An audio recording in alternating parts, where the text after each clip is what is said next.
এই যে হচ্ছে শুকরের কৃমির ওষুধ। আরে পরিষ্কার দেখা যায় না, অ্যালবোমার না, অ্যালবেন্ডাজল অ্যালবোমার। এটা এখন এই ফিডের সাথে মেশাবো।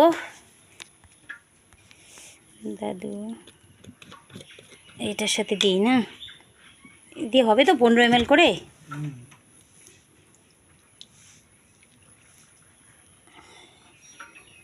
এই বোতলটা একটু দাদু খোলায় জল দিয়ে একটু ধুয়ে নিয়ে আসো তো, হালকা জল দিয়ে ধুয়ে নিয়ে আসো এটার সাথে। তারপরে এটা মাখো, তারপরে 1 মগ করে দিয়ে দিই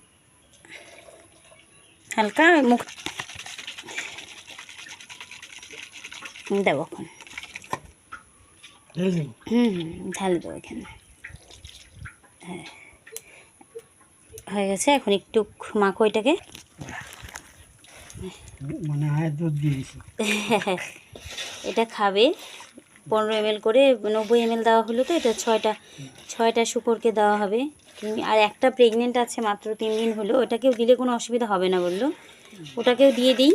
তারপরে যা হয় হবে দেখা যাবে, বাকিগুলো তো বিক্রি হয়ে যাবে, আর কোনো অসুবিধা নেই। হ্যাঁ এই কয়েকটাকে দিই, তারপর আবার দিতে হবে কালকের থেকে ভিটামিন ফাইল।